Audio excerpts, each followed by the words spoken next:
Romanos capítulo 8, verso de número 28, palavras do apóstolo Paulo. Sabemos que todas as coisas cooperam para o bem daqueles que amam a Deus, daqueles que são chamados segundo o seu propósito. Porque porquanto aos que de antemão conheceu, também os predestinou para serem conformes à imagem do seu Filho, a fim de que ele seja primogênito entre muitos. E aos que predestinou, a esses também chamou. E aos que chamou, a esses também justificou. E aos que justificou, a esses também glorificou. Como diz a Raquel ali, se tivesse só o 30, eu fico 3 eternidades com ele, não caio, amo Deus e serei salvo. É muita glória, é impressionante ver a economia de palavras que o Espírito Santo faz para inserir tanta verdade gloriosa que nos deixa de joelhos. As crianças, por favor, nas maternidades, no hall, ou fiquem quietinhas. Fecha os olhos, vamos orar, deixa aberto aí. Santo Deus, é melhor não refletir em nosso estado, em nossa condição, que é muito volúvel, mas refletir no seu estado e na sua condição de perfeição, glória, majestade, domínio, infinitude, imensidão, e exaltar esse Deus, porque é na nossa fraqueza, pequenez, insignificância que vemos com mais glória teu nome, teu poder. A história não é a nosso respeito, é a seu respeito. Não somos o personagem principal, não somos protagonistas, somos pontos, figurantes. A estrela da peça é o Senhor e a sua glória, e ela deve ser expressada, exposta, exaltada, admirada, louvada, adorada, aclamada, e de mais ninguém.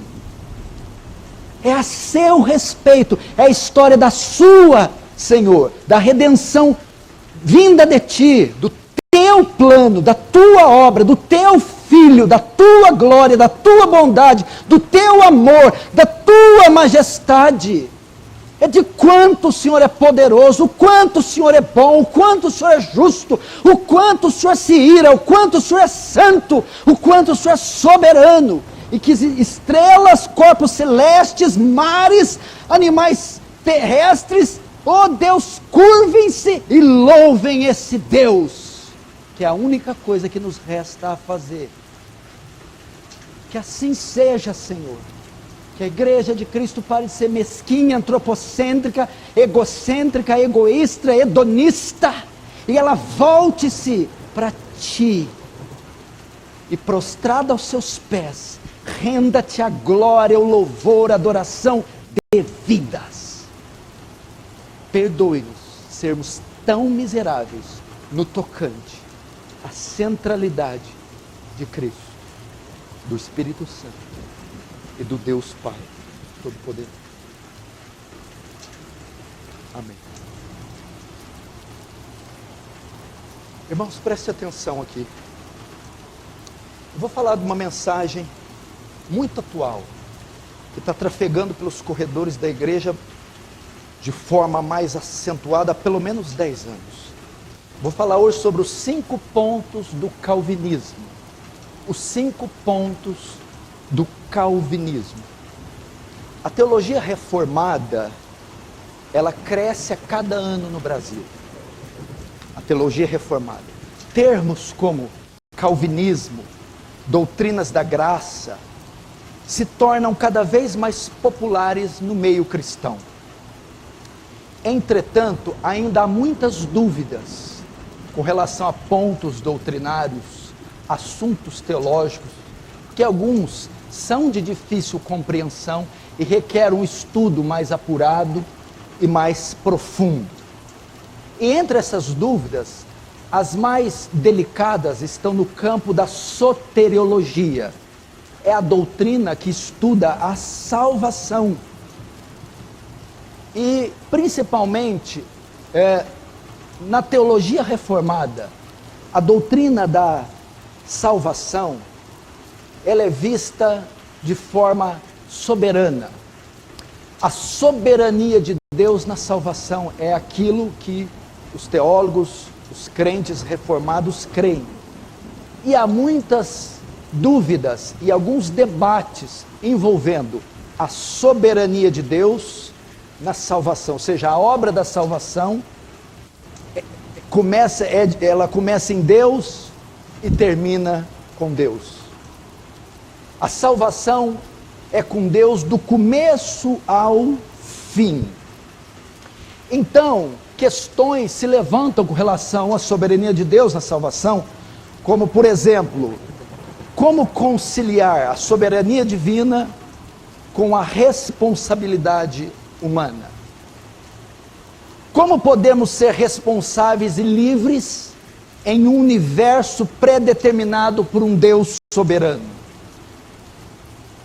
Então, antes de entrarmos nos 5 pontos e abordarmos cada um deles, para vocês entenderem um pouco da teologia reformada, da soteriologia reformada ou do calvinismo, vamos voltar um pouco na história e vamos ver que esse debate, ele não é novo, ele não vem de agora. Desde os primeiros séculos da igreja, esse debate envolvendo soberania divina e responsabilidade humana já estava atuante. Essa questão gerou discussões ao longo da história da igreja. E a primeira discussão, em termos de importância, e uma das maiores, se deu no século IV, através de um erudito, um mestre, um monge britânico chamado Pelágio. O que ensinava Pelágio? Para Pelágio, o pecado de Adão, quando Adão caiu, esse pecado afetou somente a ele próprio. Esse pecado afetou somente Adão e não os seus descendentes. Dessa forma, a raiz do pecado e a sua culpa não foram transmitidas para os seus descendentes. Portanto, Pelágio ensinava que o homem nasce sem culpa e que a condição do homem é moralmente neutra. Ele nasce sem culpa e sem pecado. E que o pecado é transferido para as pessoas, por exemplo, aos filhos de Adão e Eva nascerem, verem o exemplo mal dos pais, eles começaram a praticar o pecado. Eles não praticaram porque herdaram o pecado dos pais. Portanto, para Pelágio, Adão não precipitou toda a humanidade no estado de rebelião e culpa diante de Deus, mas apenas serviu de mau exemplo para a sua posteridade. Então, quando seus descendentes nasceram, eles simplesmente seguiram seu mau exemplo e também passaram a pecar. Dessa forma, Pelágio entende que o homem é dotado plenamente do livre-arbítrio, de modo que ele é capaz de sozinho decidir entre o bem e o mal, decidir aceitar ou não a Deus. E chega até o absurdo de dizer que ele pode ser salvo, que ele pode fazer o bem sem a necessidade de Deus. E essa doutrina foi chamada de pelagianismo, a neutralidade do coração. O coração do homem não é intrinsecamente mau, e ele não herda o pecado original de Adão. Ele só peca porque ele tem como exemplo os seus pais pecadores. Portanto, ele vai defender a doutrina do livre-arbítrio. O homem tem livre escolha. O homem no Éden não morreu. O homem não se corrompeu. O pecado não foi transmitido. Só afeta Adão. É que nesse momento, então, se levanta um homem no norte da África, na cidade de Hipona, chamado Agostinho, um outro erudito, filósofo, escritor, teólogo, e vai combater as doutrinas de Pelágio, dizendo: não, Você está completamente errado. O pecado de Adão não afetou só ele próprio, ou somente ele, mas toda a sua descendência. E o homem, ao nascer, já nasce um pecador, inclinado para o mal. Já nasce corrupto. Ele herda a natureza de Adão. Com a queda, o homem se corrompeu, se depravou. E todas as áreas da sua vida, todas as faculdades, caíram junto com ele. E caíram de tal forma que o homem é considerado morto espiritualmente. Portanto, esse foi o grande debate do século IV. Um defendia a neutralidade do coração e que o pecado não é transferido de Adão. Portanto, o homem tem livre escolha, pode escolher ou rejeitar a Deus e pode até ser salvo sem a graça de Deus. O outro defendeu que não. O homem herda o pecado de Adão e morre junto com Adão, e todas as suas faculdades são afetadas, de forma que o homem não tem vontade livre. A vontade do homem está cativa ao pecado. Quem prevaleceu nesse debate? Agostinho de Hipona. E as doutrinas de Pelágio foram consideradas heresias. Depois nós avançamos mais um pouco na Idade Média. Na Idade Média surgiu uma outra questão. Novamente o debate da soberania divina na salvação surge. Mas surge uma outra questão na Idade Média, o semi-pelagianismo, que foi propagado pela Igreja Católica Romana. Agostinho dizia: o efeito do pecado é tão grande no homem que a sua vontade não é livre, ela está cativa ao pecado. Vem a Igreja Católica e diz: não, a gente não crê como Pelágio. O homem de fato nasce pecador, mas não nasce tão pecador assim. Igual eles estão ensinando por aí em igrejolas. O homem nasce pecador, mas não nasce tão pecador assim, de forma que a sua vontade é livre, o livre-arbítrio. Então você vê novamente o debate na Idade Média. Então chegamos na Reforma Protestante, século XVI. Nesse período da Reforma, sabe que não houve só um reformador, houve os pré-reformadores, que foi John Hus, Wycliffe, Savonarola, e depois os reformadores, Lutero, Zwinglio, Calvino, e os pós-reformadores, Bullinger, Beza e assim por diante. No período da Reforma, os reformadores, Lutero, Calvino, Zwinglio, defendiam as mesmas ideias de Agostinho, que o homem herda o pecado de Adão, morre em pecados e delitos, e a sua vontade é cativa ao pecado. Entretanto, nesse período, um estudioso católico de uma cidade da Holanda, chamada Roterdã, Erasmo de Roterdã, inicia novamente o debate. E ele volta a questionar a soberania divina na salvação, defendendo o livre-arbítrio. Vai dizer: não, a vontade do homem é livre. O homem não está totalmente morto ao ponto de não poder escolher por Deus. Não está totalmente corrompido ao ponto de não poder escolher Deus. Então, Erasmo suscita ou ressuscita esse debate novamente. O humanista holandês de Roterdã. Então, contra essa ideia de Erasmo, quem se levanta? O trator da reforma, o canhão da reforma, Martinho Lutero, e confronta Erasmo, e usa em uma das suas obras mais clássicas, o livro que ele escreveu, A Escravidão da Vontade. E Lutero vai combater essas ideias e vai dizer para Erasmo: não, Erasmo, o homem nasce escravo do pecado, nasce morto, não tem livre-arbítrio, esse negócio de livre-arbítrio não existe. E nesse confronto de Lutero e Erasmo, quem vence? Lutero, e essas ideias permanecem. Mas é que alguns anos depois, em João Calvino, é que essas ideias da soberania de Deus na salvação atingem o seu auge.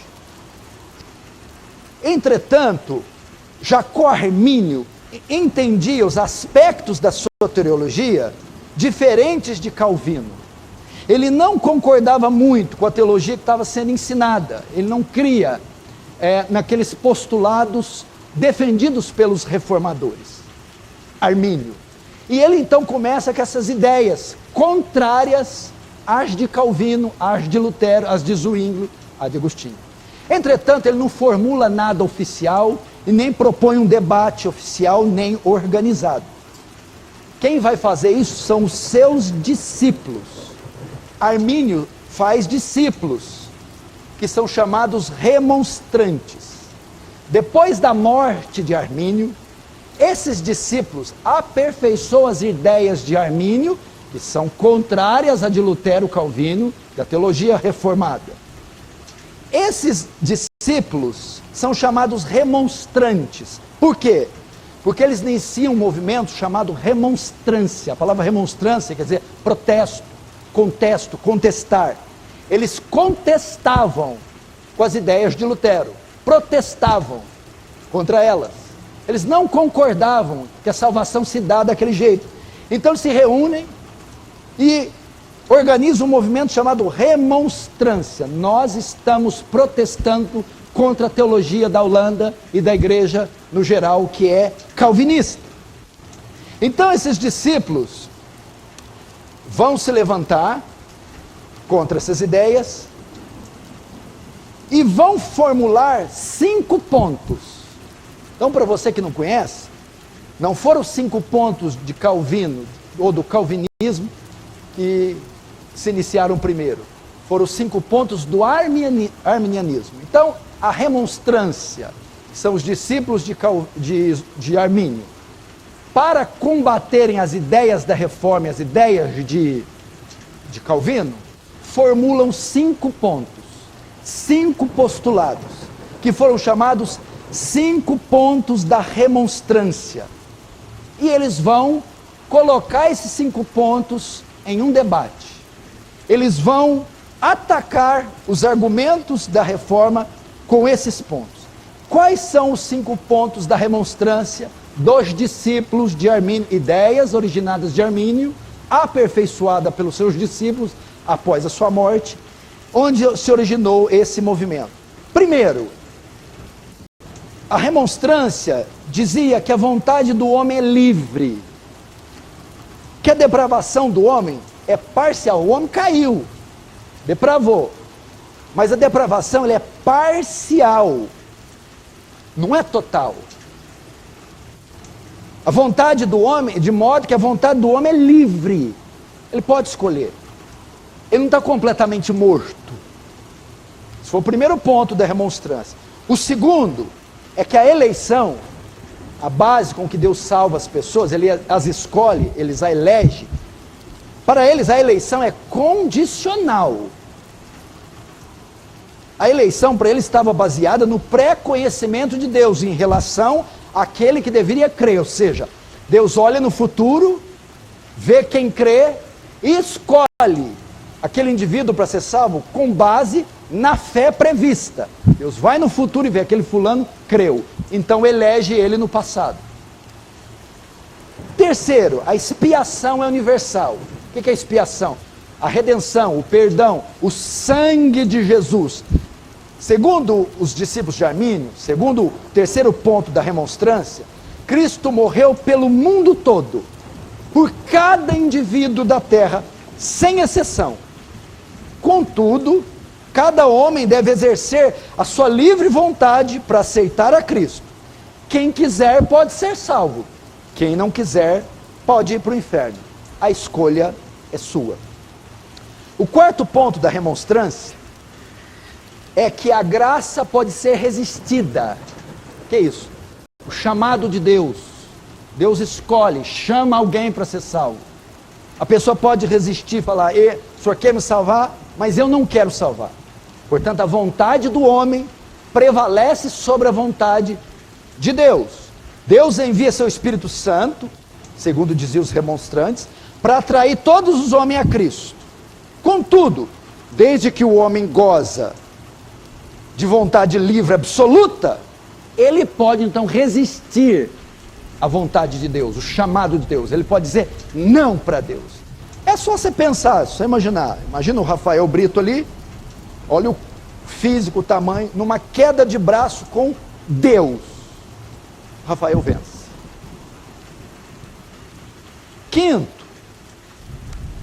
O quinto ponto da remonstrância. Eles elaboraram isso para rebater as ideias da reforma. O homem pode cair da graça. O homem pode perder a salvação. O que Cristo fez na cruz não garante nada. Porque se o homem não quiser, ele não é salvo. O quinto ponto do arminianismo é a consequência lógica das precedentes posições do seu sistema. Óbvio. O homem não pode continuar na salvação, a menos que continue a querer ser salvo. Já que a vontade dele é livre, permanecer salvo ou não depende do que Cristo fez na cruz, nem da graça que sustenta, mas sim da vontade livre que o homem possui. Por isso que a flor que é símbolo do calvinismo é a tulip. E a flor do arminianismo é a margarida. Não tem bem, me quer, irmão, me quer. Hoje estou salvo, amanhã não estou salvo, hoje estou salvo, amanhã não estou salvo. Foi dessa forma, escute, que os discípulos de Armínio protestaram contra todos os ensinos da reforma. O que hoje ficou conhecido como 5 pontos do arminianismo, ou o próprio arminianismo. 5 pontos do arminianismo. Que o homem tem a vontade livre, tem livre-arbítrio, não morreu totalmente com a queda. Que a eleição, Deus elege condicionado à fé prevista do indivíduo. Que a expiação, a morte de Cristo foi para toda a humanidade. Que o chamado de Deus à salvação pode ser resistido pelo homem. E que o homem pode cair do estado de graça. Por os pontos propostos pela remonstrância. O que vai acontecer? Óbvio que os discípulos de Calvino, Lutero, Zwinglio, que a teologia reformada vai propor a contra-remonstrância. Então, em uma cidade da Holanda chamada Dordrecht, que é abreviado por Dort, teólogos se reúnem para fazer um sínodo, chamado Sínodo de Dort. Então eles vão combater os 5 pontos da remonstrância, ou 5 pontos de Armínio. Esse sínodo foi composto por 84 teólogos e 17 representantes seculares. Entre eles estavam 27 delegados da Alemanha, Suíça e Inglaterra, e outros países da Europa. Foi um total de 104 reuniões, sessões, que duraram de 13 de novembro de 1618 até maio de 1619. Esse concílio, esse sínodo, reuniu todos esses teólogos para discutirem as ideias da remonstrância e para combatê-las. E é aí, em resposta aos 5 pontos de Armínio, em resposta aos 5 pontos dos remonstrantes, em resposta à remonstrância, que surge os 5 pontos do calvinismo. Então, depois de alguns anos de estudo, de discussão, a Igreja Reformada da Holanda responde essas questões com também 5 pontos. Aqui surgem os 5 pontos de Calvino. Ao contrário do que muitos pensam, não foi João Calvino que formulou esses 5 pontos. João Calvino já estava morto. Os 5 pontos de calvinismo foram propostos por seus discípulos, ou seja, pelo legado que ele deixou, e foram formulados nesse sínodo, lá na Holanda, o Sínodo de Dort. Desses 5 pontos é que vem o acróstico chamado TULIP, em inglês, que quer dizer tulipa, né? O acróstico forma o nome de uma flor, tulipa. O que são os 5 pontos do calvinismo em resposta aos do arminianismo? Depravação total, eleição incondicional, expiação limitada, graça irresistível e perseverança dos santos. É aqui então que nasce os 5 pontos do calvinismo. e aquilo que é uma parte muito importante da soteriologia reformada, ou da teologia reformada, ou chamada doutrinas da graça, que são defendidas desde Paulo até os dias de hoje, para os grandes nomes da fé nacional e mundial, como Augustus Nicodemos, John MacArthur, Steve Lawson, Dr. Joe Bick, Paul Washer, Leandro Lima, Heber Júnior, e assim por diante. E agora nós vamos estudar no que consiste esses 5 pontos. Os 5 pontos do calvinismo. Vamos entender no que consiste esses 5 pontos. O primeiro ponto da teologia reformada ensina a depravação total, ou depravação radical. Os teólogos responderam à primeira afirmação da remonstrância dizendo: o homem foi totalmente afetado pelo pecado, de forma que o seu livre-arbítrio foi comprometido. O homem não foi parcialmente corrompido com a queda, parcialmente depravado, parcialmente afetado. O homem foi completamente afetado, radicalmente afetado, de modo que ele não tem livre escolha. Todos os aspectos de sua vida, ensina esse postulado, estão afetados: seu pensamento, seu olhar, suas palavras, seu sentimento, suas emoções, seu corpo. Não há área, não há faculdade da vida humana que não foi afetada pela queda. Todas as áreas se corromperam, de modo que o homem está morto. É o que Efésios 2 diz, e é o que Deus disse para Adão: se comer dessa árvore, você vai se machucar. Se comer dessa árvore, 70% vai depravar. Se comer dessa árvore, morrerás. Portanto, irmãos, nós somos naturalmente inclinados para o mal. O nosso arbítrio não é neutro, ele não é livre. O que significa isso? É alguém está isento de escolha. Vamos supor que o Alexandre vai compor um júri para definir qual das garotas da escola vai fazer uma propaganda para o governo do estado. Entre as candidatas tem sua filha. A vontade do Alexandre não é livre, ela é inclinada para um lado. Ela é inclinada, vou ter que escolher a Gabriela. Se colocar ali um outro homem que não tem nenhuma filha, a vontade daquele homem é isenta, é livre. Ela não é inclinada para nada. Nós somos esse homem. Nossa vontade não é livre de forma que podemos escolher o bem ou o mal. Não, ela pende, ela é inclinada para um lado. E adivinha qual é? Para o mal. Para o ódio, para a mentira, para a inveja. De modo que se nós deixarmos a escolha na mão do homem, sem que Deus interfira, o homem jamais escolherá fazer o bem, jamais escolherá a verdade, jamais escolherá Deus, porque a vontade do homem está cativa a um lado, ao pecado, ao mal. Ela não é livre, ela foi corrompida. O homem, nesse sentido, sempre fará escolhas contrárias à vontade de Deus. O homem, por causa do que aconteceu no Éden, ele não quer Deus, não ama Deus, e pior, ele não pode querer Deus. A queda fez isso com ele, afetou de tal maneira que ele não pode querer Deus. Nem quer a salvação, não pode querer a salvação, jamais vai querer a salvação à parte de Deus. Escute essa frase: se Deus deixasse a escolha para a salvação na mão do homem, ninguém seria salvo. Ninguém seria salvo.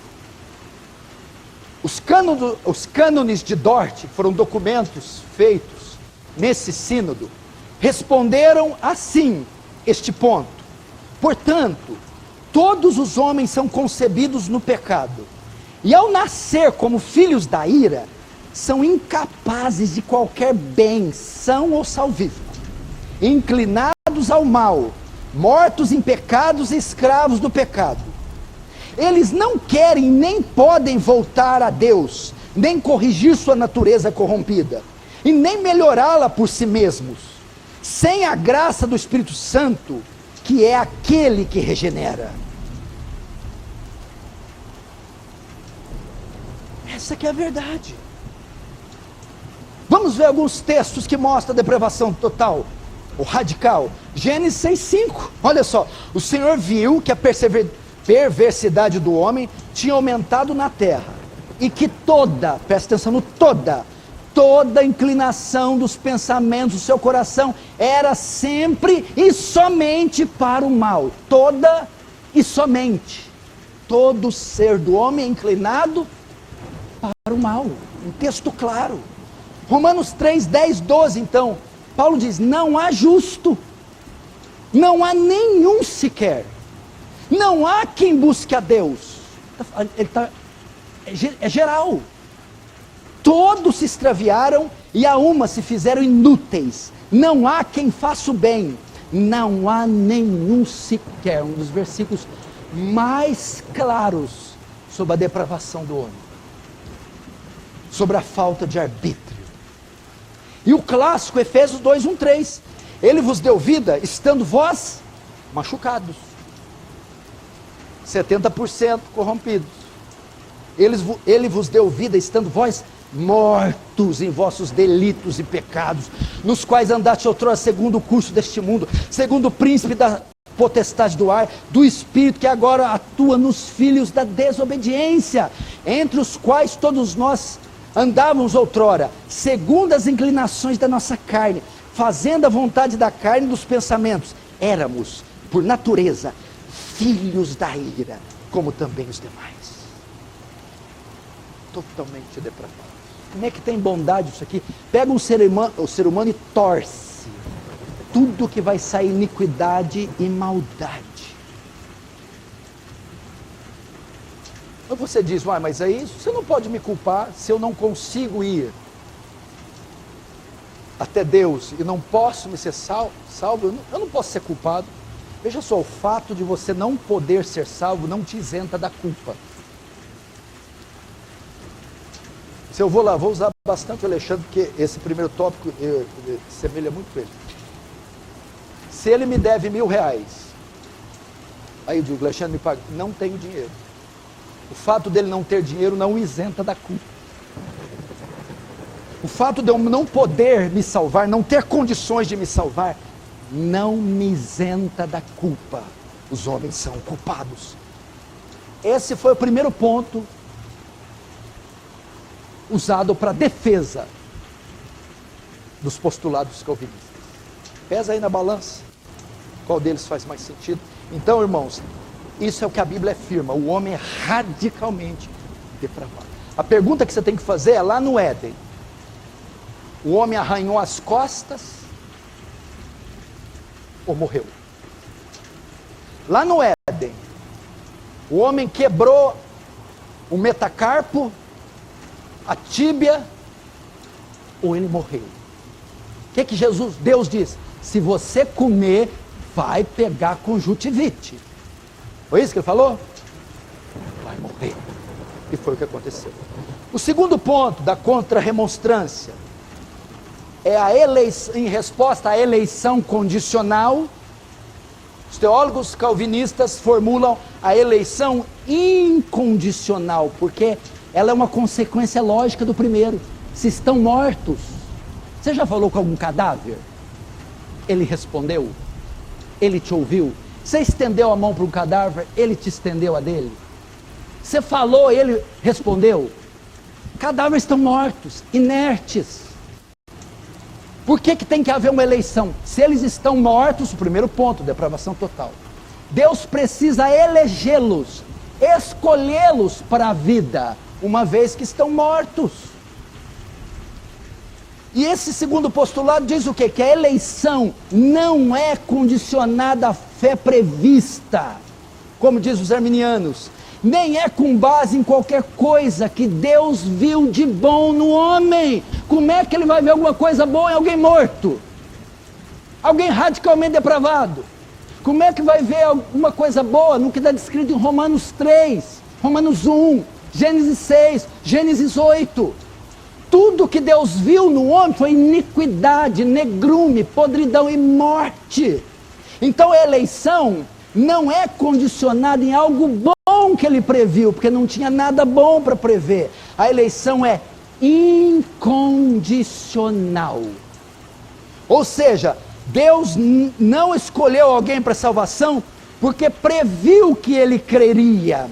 Deus elege, escolhe pessoas sem condição alguma. Escolhe por sua livre vontade. Por que Deus escolheu você? O que ele viu? Não viu nada. Escolheu por livre vontade. Escolheu porque ele quis. Não viu nada. Eleição incondicional significa: nós não reunimos condições para Deus nos eleger, como ensina alguns.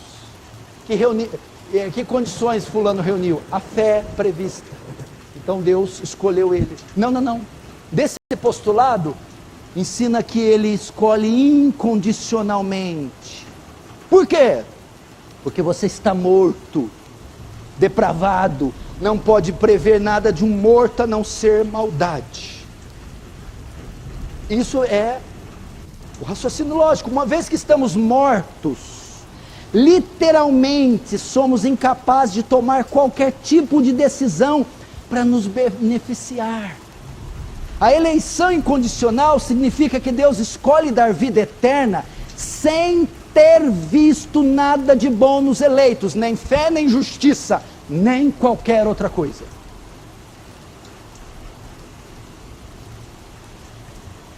Portanto, a eleição é condicional. E não foi porque Deus previu o futuro. Você pode falar, né? Ah, não, mas é Deus previu o futuro. Deus prevê aquilo que Ele mesmo determinou. De modo que a predestinação não se baseia na presciência. Deus predestina aquilo que vê. Não, é a presciência que se baseia na predestinação. Deus conhece o futuro, porque Ele mesmo estabeleceu o futuro, e não o contrário. Então é a presciência que se baseia na predestinação. Veja o que diz a Confissão de Westminster com relação à eleição. Nossos irmãos de 400 anos atrás dizem: pelo decreto de Deus, para a manifestação de sua glória, alguns homens e anjos são predestinados à vida eterna, de forma que outros são reprovados. O maior documento reformado que tem é a Confissão de Westminster. Então veja só, todo homem que Deus salva, Ele primeiro o elegeu. E o elegeu aonde? Antes da fundação do mundo, lá na eternidade. Veja, por exemplo, como está claro, João 15,16, não deixa dúvida. Olha só, não foste vós que me escolheste. Mas não tem fé prevista? O homem não deu o primeiro passinho? O homem não, entendeu? O cadáver não levantou a mão? Jesus disse: não foste vós que me escolhestes. Livre-arbítrio. Vocês não têm livre-arbítrio. Pelo contrário, eu vos escolhi a vós outros, e vos designei para que vades e deis frutos, e o vosso fruto permaneça. Olha que coisa, ninguém escolhe por Deus. Ninguém, não foste Jesus, não foste vós. Vocês não vieram a mim, vocês não quiseram a mim, vocês não me procuraram. Eu procurei vocês, eu escolhi vocês, eu trouxe vocês. Efésios é a mesma coisa, Efésios 1, 4, 5, texto clássico. Assim como Ele nos escolheu antes da fundação do mundo, para sermos santos e irrepreensíveis. Olha aqui novamente, não viu obra. O texto não diz: eu vos escolhi porque eram santos e irrepreensíveis, porque criam. Não, eu escolhi para serem santos, para crerem. Primeiro Ele escolhe, depois é que crê. Não crê primeiro. para depois escolher. Santos e repreensíveis perante Ele, e em amor nos predestinou para Ele, para a adoção de filhos, por meio de Jesus Cristo, segundo o beneplácito da sua vontade. Sabe o que quer dizer segundo o beneplácito da sua vontade? Segundo o bom prazer da sua vontade, segundo sua livre escolha, conforme quis. É isso. Escolheu conforme quis, segundo o bom prazer da sua vontade. A gente precisa entender isso. Deus não está na mesma categoria que nós. Deus não tem um bonezinho para trás, ei meu chapa, vamos andar aí, vamos comer um Ruffles. Não. A presença de Deus, dependendo do milhar de quilômetros, ela dizima nós em milésimos. Estamos falando de um Deus soberano e de um Deus santo. Portanto, segundo ponto da remonstrância combatido, a eleição não é condicionada à fé prevista daqueles que são mortos e corrompidos, mas ela é incondicional, feita através do amor, feita através da misericórdia, feita através da bondade, livre de Deus. Terceiro ponto da contra-remonstrância, a expiação limitada. O que ensina os discípulos de Armínio? Que Cristo morreu por todo mundo, todo cidadão, todo indivíduo do planeta Terra, cada um que já pisou na Terra. Vem o terceiro ponto dizer, não, Cristo não morreu por todo mundo, ou seja, por cada indivíduo da face da Terra, como dizem os remonstrantes. Porque se Cristo morresse por cada indivíduo da Terra, para o mundo inteiro, então obrigatoriamente o mundo inteiro teria que ser salvo. Não poderia ter uma vida sequer no inferno. Cairíamos no universalismo. O que é o universalismo? Doutrina que ensina que não vai ninguém para o inferno, que todos os homens serão salvos, inclusive anjos caídos, demônios e até Satanás. E nós sabemos que isso não é verdade. Pessoas foram para o inferno ontem, estão indo hoje, irão amanhã. Portanto, o que ensina a expiação limitada? O terceiro ponto da contra-remonstrância. Cristo morreu por quem, então? Pelos eleitos. O ponto anterior. Um ponto é conectado com o outro. É uma sequência lógica. Se ele elegeu quem vai ser salvo, logo, o sangue de Cristo, a morte de Cristo, abrange aqueles que elegeu para serem salvos. A morte de Cristo, portanto, paga por todos os pecados, somente daqueles que foram eleitos. E o nome melhor para essa doutrina, ela podia ser expiação específica, ou redenção particular, ou como usa John Piper, redenção definitiva, ou redenção eficaz. É assim que eles ensinaram.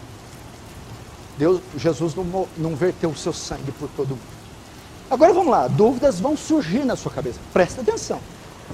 Se nós concordarmos que Cristo morreu pelo mundo todo, todo mundo, não pode haver nenhum condenado no inferno.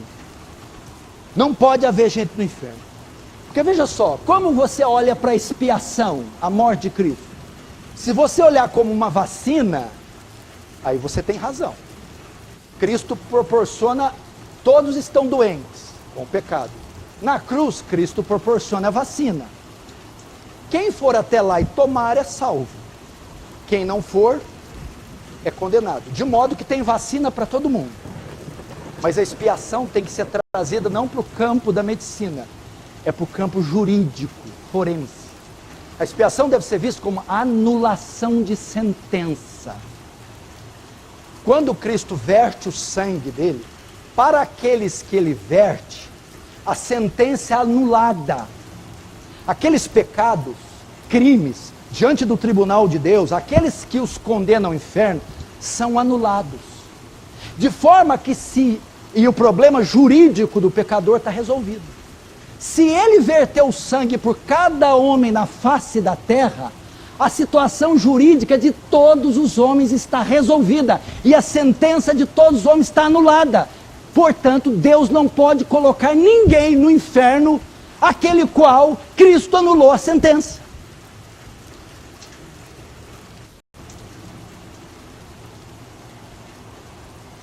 Como é que faz? Se Deus mandar alguém para o inferno que Cristo morreu, ele está sendo o Deus mais injusto de todos os tempos. Como é que você pode mandar para o inferno João, já que Cristo morreu por ele, verteu sangue, ou seja, anulou a sentença dele? Ele não tem mais crime nenhum, ele não pode estar no inferno. E nós temos outro problema aí. Se Cristo morreu, por exemplo, por José, mas se José não quer aceitar a Cristo, e se José for para o inferno, Deus está punindo o mesmo pecado duas vezes. Porque já puniu o pecado de José em Cristo. Por que então que vai enviar José para o inferno, se aquele pecado de José já foi pago por Cristo, punido em Cristo na cruz? José então, ao ir para o inferno, que rejeitou Jesus, vai pagar pelo mesmo pecado duas vezes. Um foi pago por Cristo na cruz, outro por ele indo ao inferno. Não há coerência. O que isso ensina então, irmão? Se Cristo morreu por alguém, esse alguém deve e tem que ser salvo. Se Cristo morreu por todo mundo tem que ser salvo. E se não é todo mundo que se salva, conclusão lógica, ele não morreu por todo mundo, mas somente para os eleitos. É o que a Bíblia fala. É só você pensar. É anulação de sentença. Como é que pode morrer para o mundo inteiro? Metade vai para o céu e metade cuja dívida está paga vai para o inferno. Metade cuja sentença foi anulada está no inferno. Metade cujo problema jurídico foi resolvido está no inferno. Deus se tornará o maior facínora da história por condenar pessoas às quais Cristo já pagou na cruz. Veja João 10, 11, vamos para a Bíblia. Porque os arminianos, muitos deles, não usam argumentos hermenêuticos e exegéticos, mas filosóficos e lógicos. Muitas das afirmações não têm respaldo, amparo na Escritura, mas na filosofia e na lógica. João 10, 11. Eu sou o bom pastor da vida pelo mundo, por Alcatraz, por todos os povos, tribos e línguas. O bom pastor da vida pelas ovelhas. Limitou a um grupo. O que quer dizer as ovelhas? Os discípulos, os eleitos, um povo específico. Claro, esse povo específico é de todas as tribos, raças e línguas. Não é todas as tribos, raças e línguas, mas é gente de tribos, gente de raças e gente de línguas. Eu sou bom pastor da vida pelo seu povo. João 17, 9. É por eles que eu rogo. Olha isso aqui. Eu não rogo pelo mundo, mas rogo por aqueles que me destes, porque são seus. Mas se a afirmação é que ele morreu pelo mundo inteiro, por que Jesus está dizendo aqui, eu não rogo pelo mundo? Porque não é o mundo inteiro que é salvo. Mas ele roga por quem? Por aqueles que me deste. Quem são estes? Os eleitos. O povo que Deus escolheu para que Cristo vertesse o seu sangue. Isaías 53, 10, 11. Ele verá o fruto do seu penoso trabalho e ficará satisfeito. Pensa nesse versículo, Alexandre. Olhando a olhos nus assim, vai mais gente para o céu ou para o inferno? Olhando o estado do nosso mundo hoje. Mais gente para o inferno. Como é que Cristo pode olhar e ficar satisfeito? Ele morre na cruz. Essa tantada de gente que rejeita, que vai para o inferno.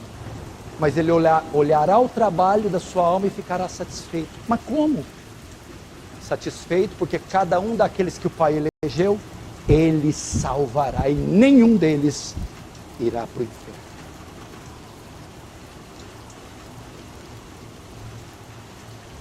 O meu servo justo, com o seu conhecimento, justificará a todos, justificará muitos, porque as iniquidades dele levará sobre si. Veja o que os cânones de Dort, capítulo 2, dizem a respeito da expiação limitada.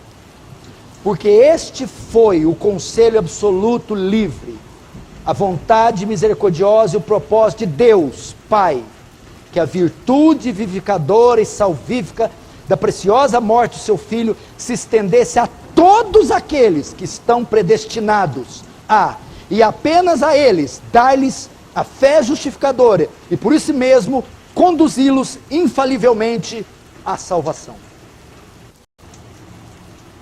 Então, terceiro ponto da remonstrância refutado pela contra-remonstrância. Não há uma expiação universal. Cristo não derramou o seu sangue por todo mundo, senão todo mundo tem a obrigação de estar no céu. Uma vez que nós entendemos que todo mundo não estará no céu, uns irão para o inferno, outros para o céu, o sangue, o alcance do sangue está restrito àqueles que Deus escolheu e elegeu. Quarto ponto da contra-remonstrância, a graça irresistível, ou chamado à salvação. Eles entendiam que a chamada à salvação pode ser resistida, rejeitada. Vem a contra-remonstrância e diz, não, esse chamado, essa escolha é irresistível. Aqueles a quem Deus chama pelo Espírito Santo, ao contrário do que ensinam, é um chamado irresistível, pois a vontade de Deus é soberana, e a do homem não, apesar de hoje ensinar o contrário. Deus fala, haja luz, a luz vem correndo. Estrelas no firmamento, cada estrela vai. Sol brilha, o sol bate continência e vem.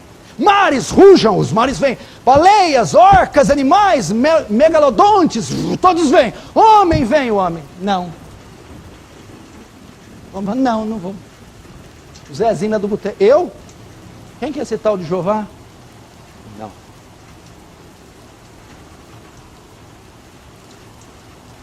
O que a Bíblia ensina?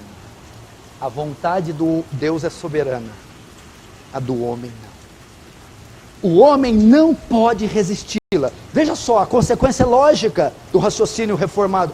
Aqueles que foram mortos em pecados, aqueles mortos em pecados, que Deus elege incondicionalmente, pelos quais Cristo verteu o seu sangue, no tempo certo, pelos meios que Deus estabeleceu, virão a Cristo e a fé, irresistivelmente, não poderão dizer não. Vamos entender um pouco mais da graça irresistível ou da chamada à salvação. Nós vemos que na Bíblia há dois tipos de chamada: a chamada externa e a chamada interna à salvação. A chamada externa é o chamado à salvação a todos os homens, indistintamente. Quando você proclama o Evangelho, chama os homens à fé e arrependimento, você chama o mundo inteiro. É a chamada externa. O Jesus diz, ide e pregai o Evangelho a toda criatura. Então você prega para todos os homens, em todos os lugares. Se você conseguir para os quase 8 bilhões de pessoas no mundo inteiro, esse é o chamado externo, o chamado que ele alcança todos os homens da face da terra. E ele usa todos os meios para isso, a pregação do Evangelho, leitura, programas de TV, de rádio, é o ide e pregai. Portanto, irmãos, todos, sem exceção, devem ouvir o Evangelho, e devem ser chamados ao arrependimento, à fé, à conversão e à salvação. Mas agora, se você notar, muitos ouvem a pregação do Evangelho, o chamado externo, o chamado universal, mas não tem nenhuma reação. Não respondem à pregação. Não aceitam. Não endurece. Por quê? Porque para eles virem, é necessário o chamado interno. Quando você prega, todos ouvem. Mas só no coração dos eleitos, o Espírito Santo moverá, trazendo-os internamente, no coração. Chamado interno, externo, só alcança os ouvidos. Por isso todos ouvem. E nem todos reagem. Aqueles que reagem, é aqueles que, do coração, desce pelo Espírito, dos ouvidos, desce pelo Espírito Santo ao coração. E eles vêm. Ao fazer a chamada externa, pregar para todos, o Espírito Santo agirá no meio daquela multidão, internamente. Agirá no coração dos eleitos, que virão irresistivelmente. Imagina assim, todos estão com tapa-ouvidos, surdos, e todos estão com tapa-olhos, cegos. E você está gritando, chamando, ninguém deles ouve. Chamada externa. Mas haverá alguns que o Espírito Santo tirará os tampões do ouvido, e tirará os tampões dos olhos, e eles verão, escutarão, então irresistivelmente aceitarão, se converterão, obedecerão o chamado. Por isso que eu prego aqui, com a multidão. Para a multidão, chamado externo, todos estão me ouvindo. Mas só aqueles que forem tocados no coração pelo Espírito Santo, chamado interno, virão irresistivelmente. Portanto, por isso, muitos que escutam a mensagem, ouvem o apelo, nada acontece, porque é apenas o chamado externo. Entretanto, o mesmo é feito com os eleitos, mas do ouvido desce ao coração. Então eles aceitam e vêm irresistivelmente ao Cristo. Ou seja, não podem rejeitar. Veja o caso de Saulo. Saulo odiava Cristo, odiava tudo que dizia a respeito do reino, não estava buscando a Cristo, estava indo em Damasco com cartas do sumo sacerdote para prender cristãos, e vem uma voz e diz: Saulo, Saulo, por que me persegue? Dura coisa para te recalcitrar os aguilhões. E o pomposo Saulo, o que fez? Yes, sir! Imediatamente o seguiu. A doutrina também é conhecida como um apelo afetivo. Isso significa que se Deus escolheu alguém, não há nenhuma maneira que essa pessoa não será salva. A Confissão de Fé de Westminster, a esse respeito, diz: todos aqueles que Deus predestinou para a vida, e somente aqueles, a Ele lhe agrada, em seu tempo, chamar efetivamente por sua palavra e Espírito. A chamada é irresistível. Vamos ver alguns textos. João 6,36. Olha isso aqui. Que quando vai para a Bíblia aí não tem jeito. Pastor, eu não posso dizer não para Deus? Não. Se Deus quiser me salvar, eu sou obrigado a ser salvo? É. Se o Espírito Santo me tocar, eu vou aceitar. Vai. Olha só, João 6,37. Primeiro 37. Todo aquele que o Pai me dá, esse virá a mim. Não requer nem muita massa encefálica para interpretar. Todo aquele que o Pai me dá, esse virá a mim. E o que vem a mim, de modo nenhum lançarei fora. Agora 44. Ninguém pode vir a mim, se o Pai que me enviou não o trouxer. Ó, o Pai, ó, tem que trazer. Ninguém vem ao Pai, se Ele não trouxer. O que isso ensina? O homem não quer ir a Deus. Só vai se Ele o trouxer. Agora o verso 65. E prosseguiu: por causa disso é que vos tenho dito, ninguém pode vir a mim, se pelo Pai não lhe for concedido. Ele tem que trazer.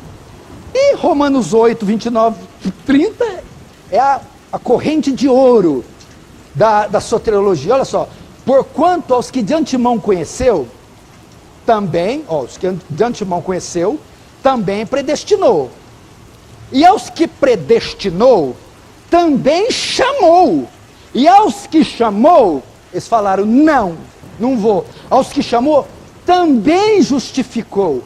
E aos que justificou, a este também glorificou. Um aspiral ascendente. Não tem jeito. Aquele que ele chama vai aceitar, vai crer, ser justificado, ser glorificado. Porque é irresistível. E o quinto ponto da contra-remonstrância, estou acabando, não fique nervoso, é a perseverança dos santos. O que é a perseverança dos santos? Essa é a doutrina que ensina que o crente salvo permanecerá salvo até o fim. É a doutrina que ensina que o crente não pode perder a salvação em hipótese alguma. Diferente dos arminianos ou remonstrantes, que podem decidir serem salvos ou não, essa doutrina ensina que aquele que Deus elegeu, o qual Cristo morreu e o chamou irresistivelmente, Deus o manterá salvo até o fim. Gente, eu conheci gente que estava de manhã salva, depois do almoço tinha perdido a salvação, e antes da janta pegou ela de novo. É uma montanha russa que eu vou te falar. Perdi, estou em pecado, ai, ai, ai, Jesus não pode voltar agora. Depois do almoço ela dá uma consertada, agora eu estou, mas assim até às 3, Jesus, eu não me garanto depois das 3. Depois das 3 ela perde de novo, fica que é sufoco. Depois da janta, então é bem me quer, mal me quer, eu estou salvo, não estou salvo, estou salvo. Essa doutrina significa, essa doutrina, ela diz que os escolhidos, os eleitos, os verdadeiros salvos, perseverarão até o fim.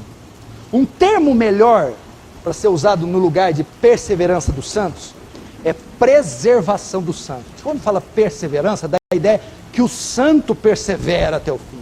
Mas quando usa preservação, o santo é preservado. Perseverança dá a ideia que está na mão dele se manter salvo. Preservação dá a ideia que Deus o preserva salvo. Porque é um raciocínio lógico. Se é Deus quem elege, se é Deus quem chama, é Deus também quem sustenta, conforme Judas 24. Aquele que é poderoso para impedi-los de cair e apresentá-los diante da sua glória. Quem que é poderoso para nos preservar, nos impedir de cair, nos manter em pé? Deus. Para os remonstrantes,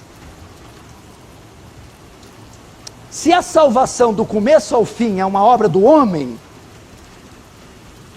então continuar salvo ou não, Lucas Coral, depende do homem, ele pode perder. Se a salvação para os arminianos do começo ao fim é uma obra do homem, então continuar salvo ou não depende do homem. Porque ele pode caminhar igual, eu lembro do Ayrton Senna na corrida em Mônaco, estava 50 segundos à frente do segundo colocado. Acho que ele queria dar a volta em todo mundo. O Senna estava no finalzinho. Aí o carro quebrou, saiu. Perdeu a corrida. Se fosse assim conosco. Chega na portinha do céu, não quero mais. Está na minha mão. Uma vez que é Deus que salva, e Deus não muda, seu decreto não muda, Ele levará a cabo a salvação dos seus eleitos até o fim. O crente não pode perder a salvação, irmão. Tetelestai, disse Cristo, está consumado. O que disse Paulo, nem a morte, nem a vida, nem os anjos, nem os principados, nem a altura, nem a profundidade, poderá nos separar do amor de Cristo, do amor de Deus que está em Cristo Jesus, ou seja, poderá desfazer o que Cristo fez, salvação.